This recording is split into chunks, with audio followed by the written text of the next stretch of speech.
ये मेरी शादी की दूसरी रात थी और अब भी मेरे पति ने वही हरकत की थी जिससे पहली रात मुझे बहुत गुस्सा आया था। उन्होंने फिर से लहसुन अपने मुंह में डाल लिया था और करवट बदलकर सोने के लिए लेट गए थे। मैंने एक नाराज नजर उन पर डाली और खुद भी मुंह फेर कर लेट गई। अब मुझे सुबह तक उनका इंतजार करना था, क्योंकि सुबह से पहले ना तो वे मुझे ध्यान देने वाले थे, न ही जागने वाले थे, बल्कि वे लहसुन की कली मुंह में रखकर खरगोश की नींद के मजे लेने लगे थे और मैं बेचैनी की हालत में जाग रही थी। मुझे वैसे ही लहसुन की गंध पसंद नहीं थी और मेरा पति रोज रात को लहसुन की कली मुंह में दबाकर सो जाता था। मैं सोच रही थी कि ऐसी हरकत भला कौन करता है। लहसुन की गंध उसे कैसे बर्दाश्त होती है। मुझे तो उससे बात करते समय भी लहसुन की गंध आने लगी थी। मेरे दिल में तरह तरह के शक और संदेह पैदा हो चुके थे। पहली ही रात के बाद दूसरी रात मुझे यह यकीन हो गया था कि मेरा पति शायद मुझे पसंद नहीं करता। उससे जबरदस्ती ये शादी करवाई गई है। वह खुद को मुझसे दूर रखने के लिए ये हरकतें कर रहा है। मेरा दिल तो चाह रहा था कि उससे साफ शब्दों में पूछ लूं कि अगर मैं पसंद नहीं हूं तो बता दो, लेकिन कम से कम ऐसी उल्टी सी हरकतें न करो। मुझे तो वह कोई बेवकूफ लग रहा था जो वह लहसुन की कली दबाए मुंह में सो रहा था। साथ ही मुझे बार बार माँ पर भी गुस्सा आ रहा था। माँ ने अपनी मर्जी से मेरी शादी की थी और अब मुझे इस आदमी को झेलना पड़ रहा था।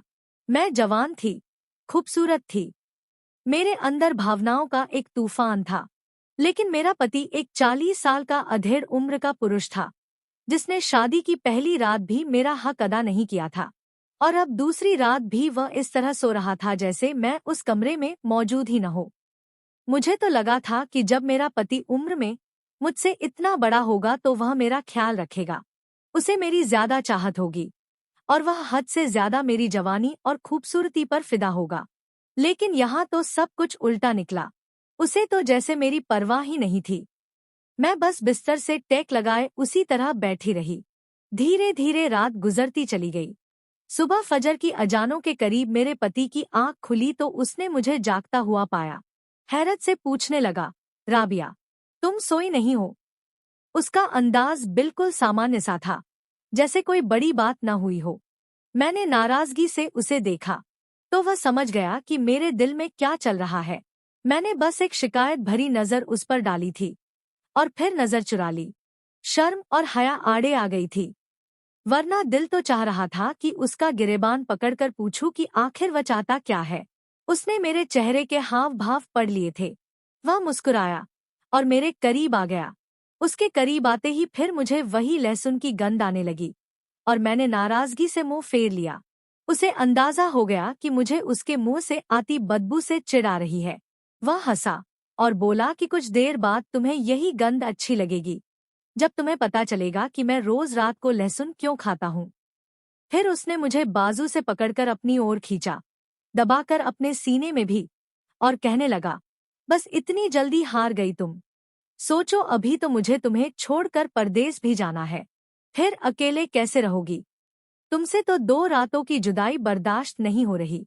वह बड़ी मोहब्बत से यह सवाल पूछ रहा था और मैं गुस्से में उसे देख रही थी। वह 40 साल का आदमी मेरे बाप के बराबर था, लेकिन मेरी माँ ने न जाने क्या देखकर मेरी और उसकी शादी करवा दी।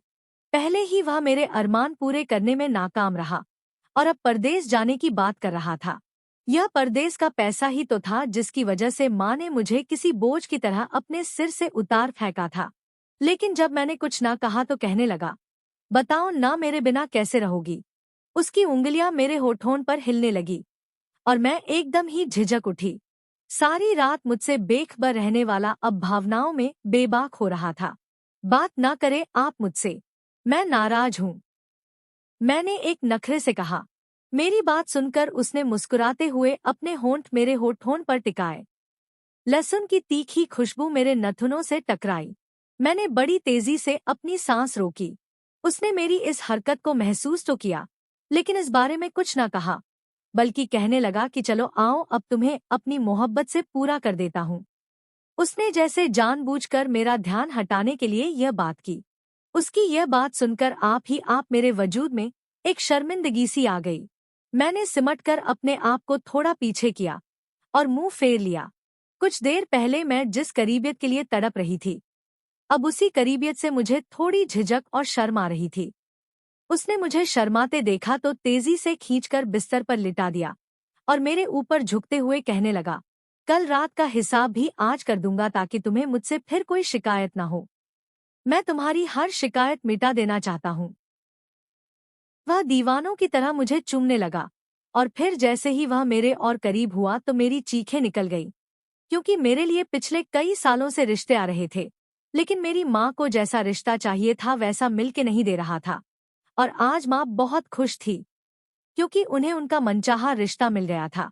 जब मैंने माँ के हाथ से तस्वीर लेकर देखी तो मेरी आंखें फटी की फटी रह गई। मैंने हैरत से माँ को देखा और कहा, माँ क्या हो गया? लगता है आप चश्मा लगाना भूल गई है। इस लड़के की तस्वीर में शक्ल से ही बता रही हूँ कि ये कम से कम भी 35 साल का होगा और आप कह रही हैं 30 साल का है। मैंने गौर से लड़के की तस्वीर का जायजा लिया और वह मुझे कहीं से भी 30 साल का न लगा, तो मैं माँ पर चढ़ दौड़ी।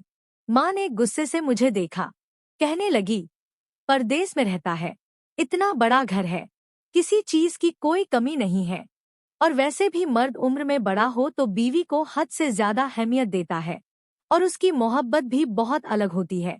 तेरे अब्बा खुद मुझसे 10-12 साल बड़े थे। देख मैं कितनी अच्छी जिंदगी गुजार रही हूँ। सिर आंखों पर बिठा कर रखते हैं मुझे। मैं कुछ कह दूं तो मेरी बात कभी नहीं टालते। अगर कोई हमउम्र होता तो बात पर झगड़ा कर रहा होता। इसलिए मैंने सोचा है तेरी शादी भी ऐसी ही करूंगी। और फिर लड़के की उम्र कौन पूछता है? लड़के की कमाई देखी जाती है। अरे कुवैत में रहता है, ठीक ठाक पैसे कमाता है, फिर क्या परेशानी है? मैंने नाराजगी से माँ को देखा और कहा कि इसके तो सिर पर बाल भी पूरे नहीं हैं। अगर तस्वीर में ऐसा है तो सामने से देखने में कैसा होगा? सिर्फ पैसे से क्या होता है माँ? शक्ल सूरत भी अच्छी होनी चाहिए। मेरी सहेलियां देखेंगी तो क्या कहेंगी? खूब मजाक बनाएंगी मेरा। मेरा तो दिल ही डूब गया था यह देखकर कि मुझ जैसी अच्छी भली शक्ल की लड़की की शादी के लिए माँ को यही लड़का मिला था।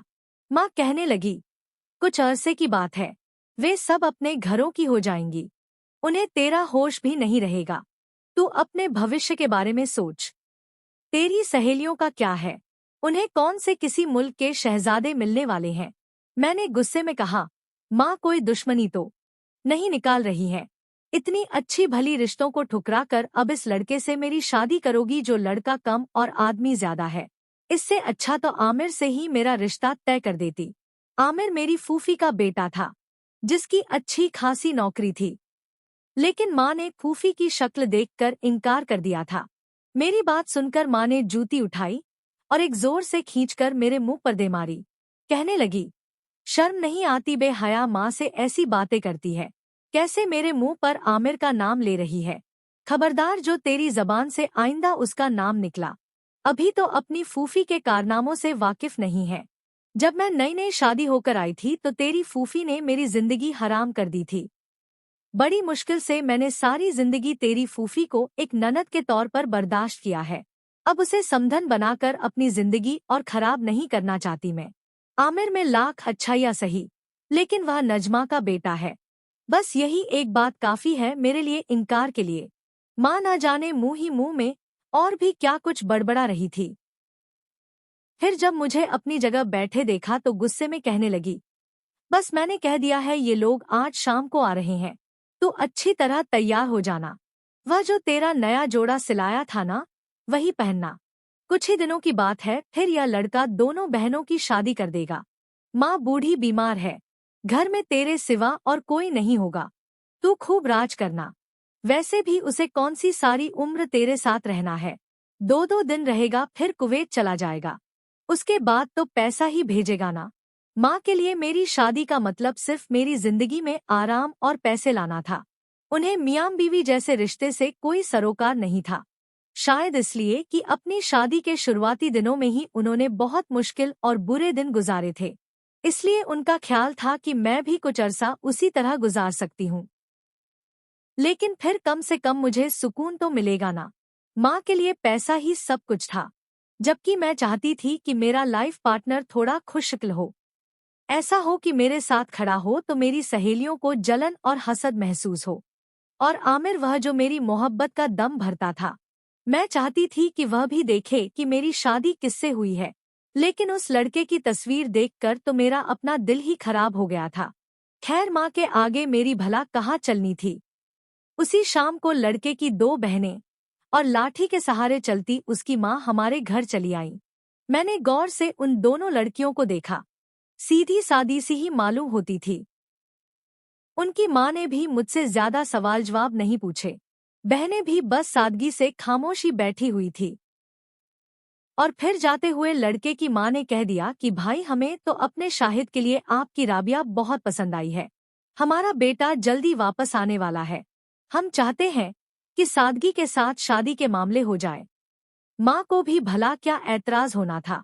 माँ तो हमेशा से चाहती थी कि बिना एक पैसा खर्च किए मुझे किसी बड़े घर में रुखसत कर दें। इसलिए माँ ने फौरन कहा कि जल्दबाजी में तो हम राबिया को ज्यादा कुछ नहीं दे सकेंगे। अगर आप थोड़ा वक्त देते तो हम तैयारी कर लेते। यह सुनकर शाहिद की माँ कहने लगी कि हमें ज्यादा कुछ की जरूरत भी नहीं है। शाहिद बहुत अच्छा खासा कमाता है। हमारा घर पूरी तरह सेट है। हमें तो बस शरीफ लड़की चाहिए थी। और आपकी बेटी हमें बहुत अच्छी लगी है। और बस फिर 2-4 दिन के अंदर ही अंदर माँ अब्बा ने मेरा रिश्ता पक्का कर दिया, इस बात के साथ कि वे मुझे जहन के नाम पर कुछ भी नहीं देंगे। माँ की यह बात सुनकर मुझे बड़ा गुस्सा आया था। बचपन से माँ ने हर अच्छी चीज यह कहकर संदूक में रखी कि तेरी शादी पर दूंगी। और अब जब शाहिद का रिश्ता मिला तो माँ की नीयत बदल गई। माँ कहने लगी, तेरे लिए अच्छा वर तो मिल गया है, क्या पता छोटी के लिए ऐसा ना मिले। इसलिए अब मैं यह सारा सामान उसे दूंगी। और यूं 1 हफ्ते के अंदर मेरा निकाह की तारीख भी रख दी गई, क्योंकि शाहिद आने वाला था। शाहिद के घरवालों ने मेरे कपड़ों से लेकर जेवरात तक हर चीज लाकर दी। सब कुछ बहुत अच्छा था। सारा खानदान मेरी किस्मत पर हैरान था। फिर मेरा निकाह हुआ। उसके बाद जब शाहिद मेरे बराबर में आकर बैठा तो मेरे होश पूरी तरह ही उड़ गए। तस्वीर में तो वह फिर भी कुछ जवान लग रहा था, लेकिन मेरे साथ बैठा वह बेहद अधेड़ उम्र लग रहा था, जिसकी रंगत भी मुरझा गई थी। उसने मुझे मुस्कुराकर सलाम किया और मैं जवाब भी न दे सकी। मेरी नज़र खानदान के उन लड़कों लड़कियों पर थी जो घूर घूर कर मुझे ही देख रहे थे। मैं जो सारी जिंदगी अपनी खूबसूरती पर नाज करती आई थी, दूसरों को बदसूरत कहती थी, उनके जोड़े पर हंसती थी, आज खुद ही एक बेमेल रिश्ते में बंध गई थी। आमिर मुबारकबाद देने के लिए स्टेज पर आया तो उसके चेहरे पर जो मुस्कान थी वह देखकर मैं शर्म से जमीन में गड़ गई। वह बेहद तंजिया अंदाज में मुस्कुराकर मुझे मुबारकबाद देता चला गया। कुछ ऐसा ही हाल मेरी सहेलियों का भी था। दबीब भी हंसी हंसी वे मुझे कोहनियां मार रही थी, जैसे पूछना चाह रही हूँ कि तुझे यही मिला था। और यूं मैं अपना जला हुआ दिल लेकर रुखसत होकर ससुराल आ पहुंची। लेकिन इससे भी ज्यादा तकलीफ तो मुझे उस वक्त हुई जब मेरे पति ने मुझसे कुछ सती से जुमले कहने के बाद मुंह में एक लहसुन की कली दबाई और सोने के लिए लेट गए। मुझे तो लगा था वह मेरे करीब आएगा, मुझे मोहब्बत से अपनाएगा, कुछ मीठी बातें करेगा, लेकिन ऐसा कुछ भी नहीं हुआ था। इस बात ने मुझे बेहद तकलीफ पहुंचाई थी। खानदान के लड़कों से लेकर गली मोहल्ले के लड़कों तक हर कोई मेरी एक झलक देखने के लिए दीवाना हुआ करता था। आमिर तो मेरी खूबसूरती में कविताएं कहा करता था, लेकिन मेरे पति ने कुछ सती जुमलों का इस्तेमाल करने के बाद इस तरह मुंह फेरा जैसे मेरा वजूद बिल्कुल बेमानी हो। या तो वह बहुत ज्यादा थका हुआ था, या फिर शायद वह फिलहाल मुझे मेरा हक नहीं देना चाहता था। मेरे अंदर बेचैनी सी भरी हुई थी। मैं सारी रात बैठी रही और फिर मेरे कान में खाला की बात गूंजी। मेरी रुखसती से पहले जब खाला ने शाहिद को देखा तो दबेदबे लफ्जों में वह स्टेज पर ही माँ से कह रही थी, ये तो इतना बूढ़ा है, पता नहीं किसी काबिल भी होगा या नहीं। तुमने कैसे अपनी इतनी अच्छी सी बेटी इसे दे दी। ऐसा ना हो यह हमारी राबिया को खुशी ही न दे सके। अक्सर ये परदेसी मर्द बाहर ही अपनी जवानी दूसरी औरतों पर लुटा देते हैं और फिर यहाँ अपनी माँ बहनों की सेवा के लिए बीवी के नाम पर नौकरानी ढूंढ लेते हैं। उस वक्त तो माँ ने डांट पटकर अपनी छोटी बहन को चुप करवा दिया था, लेकिन अब मेरे दिमाग में खाला की बात ही घूम रही थी कि कहीं मेरे पति में कोई कमी तो नहीं है, वरना इस तरह शादी की रात भला कौन खर्राटे लेता है। कहीं मेरा पति भी तो परदेस में अपनी जवानी पूरी खर्च नहीं कर चुका। खैर पूरी रात उसी तरह गुजर गई।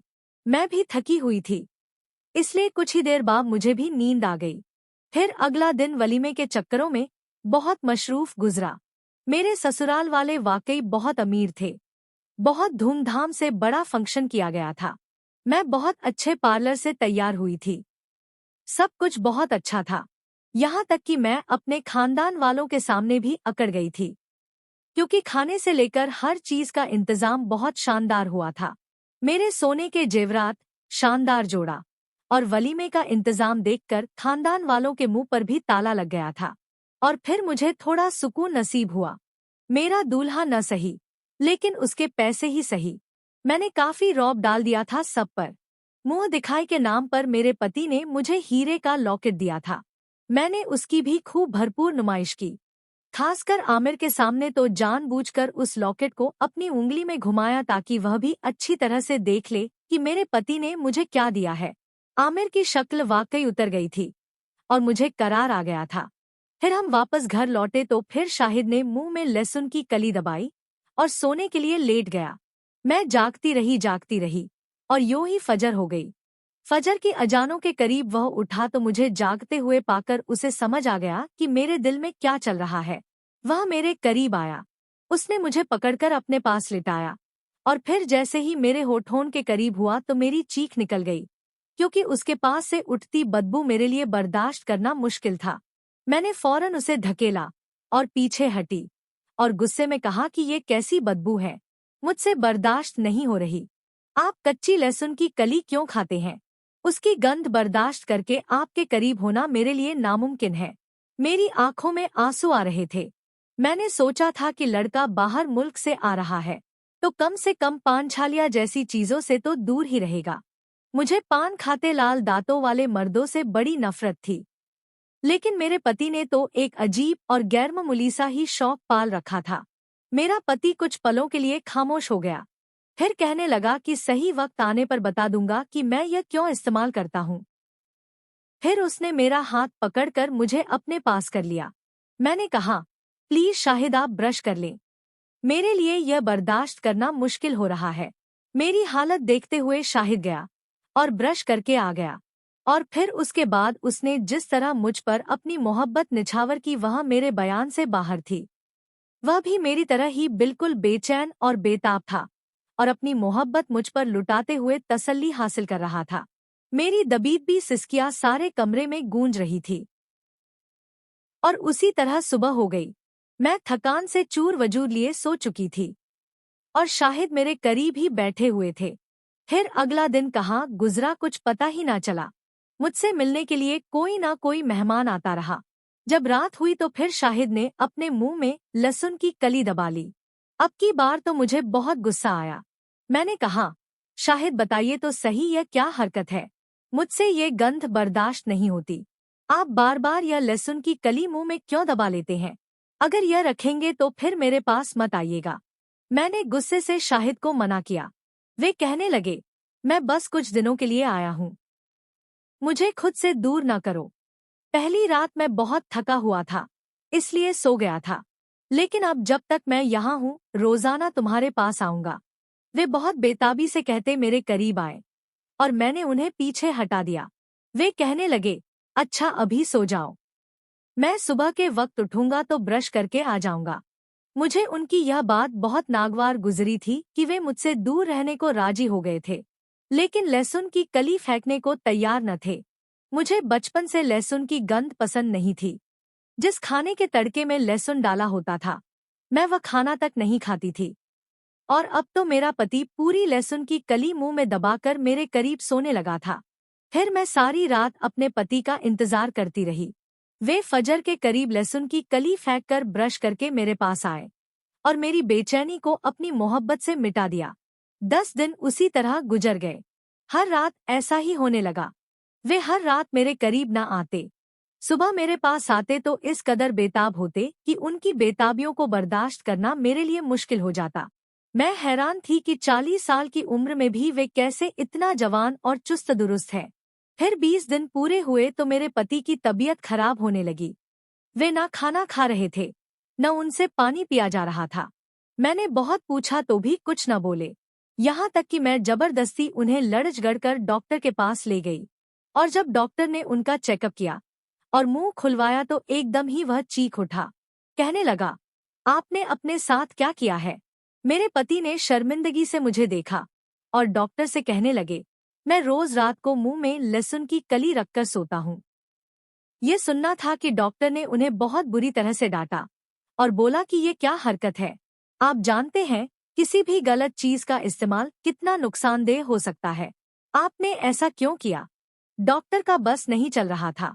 वह शाहिद को गिरेबान से पकड़ लेते, क्योंकि शाहिद के मुंह के अंदर की हालत बहुत खराब थी। उनका पूरा मुंह लगभग सड़ चुका था।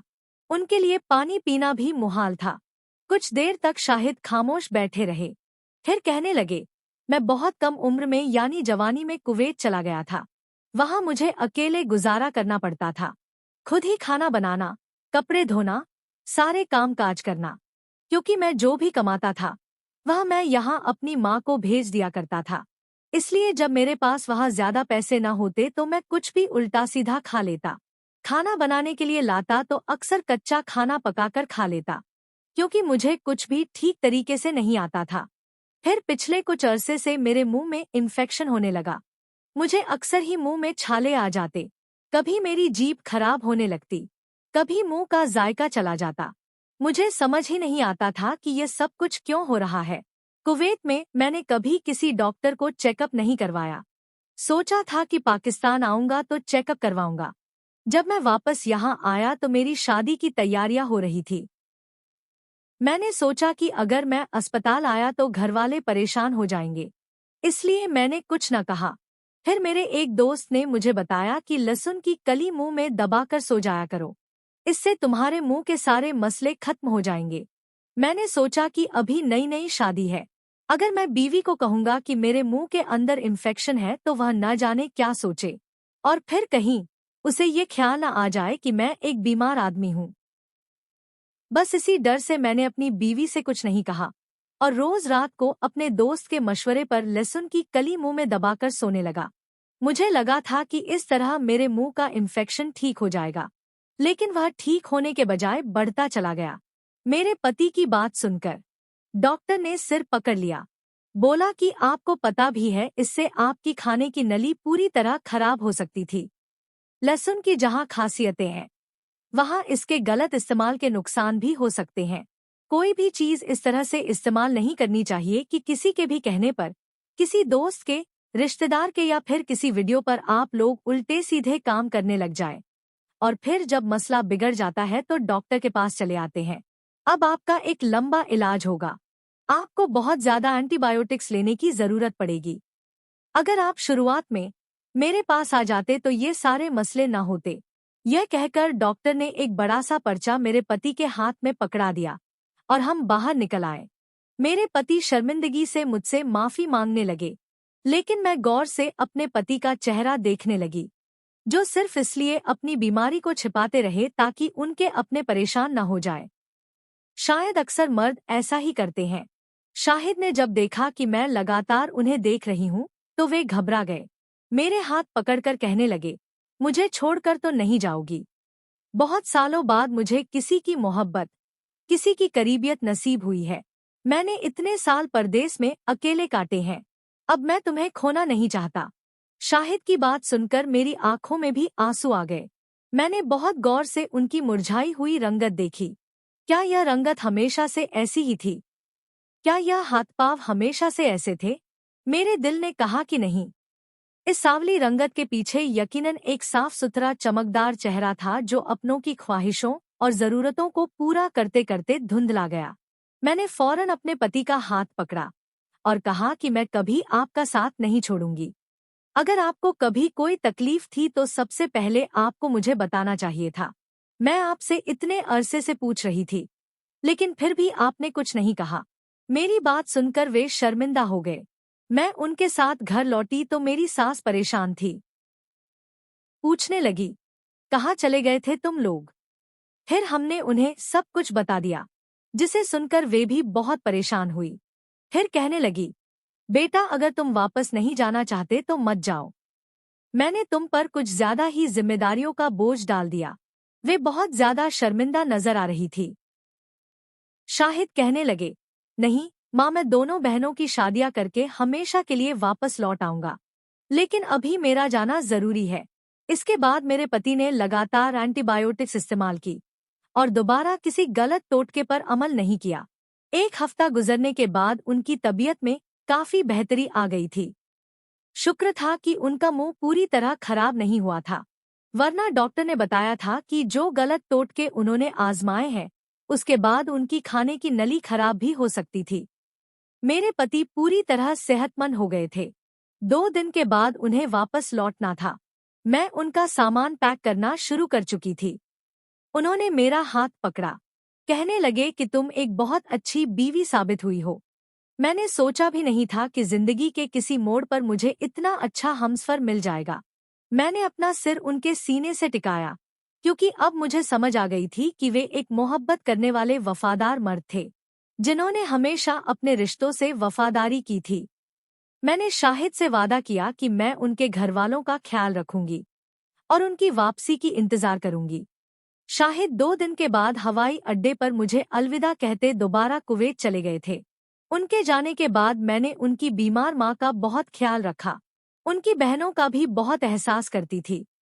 यहाँ तक कि उन दोनों के अच्छी जगहों पर रिश्ते हो गए और फिर एक एक करके शाहिद ने दोनों की शादी कर दी। दूसरी छोटी बहन की शादी में वे खुद वापस लौटे और हमेशा के लिए आ गए। अब एक साथ हम एक अच्छी जिंदगी गुजार रहे हैं। मेरा 1 साल का बेटा है जो बिल्कुल हूबहू शाहिद जैसा है। मैं कभी कभी बैठकर सिर्फ खामोशी से शाहिद के चेहरे को देखती रहती हूँ। इस चेहरे में कितनी मोहब्बत छिपी है, यह सिर्फ मैं ही महसूस कर सकती हूँ। अपनों की खुशियों के लिए अक्सर मर्द अपनी खूबसूरती तक गवा देते हैं, अपनी जात, अपनी जरूरतों को दफन कर देते हैं। मेरा पति भी ऐसा ही एक मर्द है। यह बात कहते हुए मुझे फख्र महसूस होता है कि मेरे पति ने पूरे दिल और सच्चाई और ईमानदारी से अपने रिश्तों को निभाया है। मैं जान गई हूँ कि कभी भी शक्ल सूरत को देखकर मोहब्बत नहीं करनी चाहिए। मेरे लिए तो दौलत भी मायने नहीं रखती। शाहिद जैसा हमसफर मिल गया, यही मेरी खुशकिस्मती है। आखिर में मैं आप सबसे ये कहना चाहती हूँ कि कभी भी किसी के कहने में आकर उल्टे सीधे टोटके इस्तेमाल ना करें। इस तरह से आपकी जिंदगी को खतरा हो सकता है। आजकल हर जगह पर अजीब और गैरमामूली टोटके चल रहे हैं। कोई कहता है लहसुन को सिर पर लगा लो, कोई कहता है मुंह में दबाकर सो जाओ, तो कोई अजीब और गैरमामूली तरह के तेल बनाने की तरकीबें सिखाता है। अपने व्यूज के चक्कर में ये लोग जिस तरह लोगों के साथ खेलते हैं उससे आप लोग शायद वाकिफ नहीं हैं। इसलिए बराह मेहरबानी सावधानी बरतें।